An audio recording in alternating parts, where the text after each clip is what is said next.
Assalamu alaikum, I'm Aisha and you're watching Samaa News. Here are today's headlines.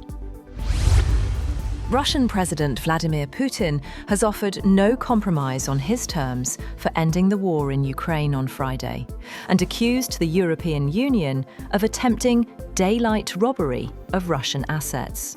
Putin set out the Kremlin's stance on the war in the opening moments of his annual end-of-year press conference, a marathon event that typically runs for some 4 hours.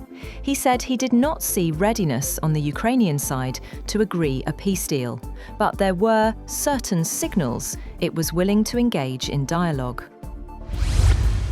Russian technology companies working on air defense, sensitive electronics, and other defense applications have been targeted in recent weeks by a cyber espionage group using AI-generated decoy documents. According to a cybersecurity analyst, the discovery by cybersecurity firm Intesa shows how AI tools can be easily harnessed for high-stakes operations and offers a rare look at hacking campaigns targeting Russian entities. Britain has imposed sanctions on individuals and organisations it said were linked to violence perpetrated against civilians in Syria, including some who financially supported former President Bashar al-Assad's government. A statement said the government measures were targeted at individuals involved in coastal violence in Syria in March, as well as historic violence committed during the country's civil war. Pakistan has strongly condemned India's unilateral suspension of the Indus Waters Treaty, calling it a violation of international law and a grave threat to regional peace. Addressing foreign diplomats in Islamabad, Deputy Prime Minister and Foreign Minister Ishaq Dar warned that India's actions endanger millions of Pakistani lives and livelihoods. Dar said India's unilateral suspension of the treaty is against international law and the Vienna Convention. Sharif Osman bin Hadi, a prominent leader of Bangladesh's 2024 student uprising, has died in a Singapore hospital following a targeted assassination attempt. Hadi was considered a potential candidate for the Dhaka 8 constituency in upcoming elections. He was shot in the head on December 12 while travelling in an auto rickshaw in Dhaka by attackers on a motorcycle. He was immediately taken to Dhaka Medical College Hospital, where physicians reported severe brainstem damage.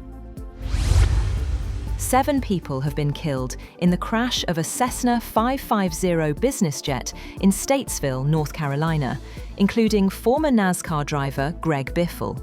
The plane crashed at the Statesville Regional Airport in North Carolina.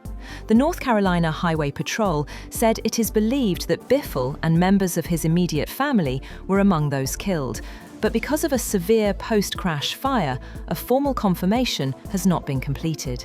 The plane was registered to a company tied to Biffle. The plane was bound for Florida, but soon after takeoff attempted to return to the North Carolina airport in severe weather.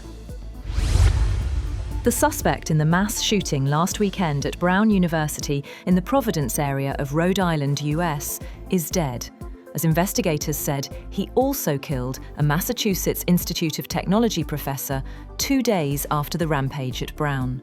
Officials said the gunman, identified as a Portuguese national, attended Brown University more than 2 decades ago, but his motive remains a mystery. US Attorney Leah Foley in Boston said Valenti was deceased. He had been a PhD student in physics who was familiar with the building where the shooting took place, officials said. Intelligence agencies have arrested a senior Islamic State Khorasan figure along the Pakistan-Afghanistan border, dealing a major blow to the group's media and recruitment network. Sultan Aziz Azam, the founder and spokesperson of ISKP's official media wing, was detained in a covert operation led by the ISI. UN monitors say the arrest has disrupted propaganda channels, weakened recruitment, and reduced the group's ability to plan cross-border attacks. That's all for now. For more updates, visit www.samaa.tv. Thank you for watching Samaa News.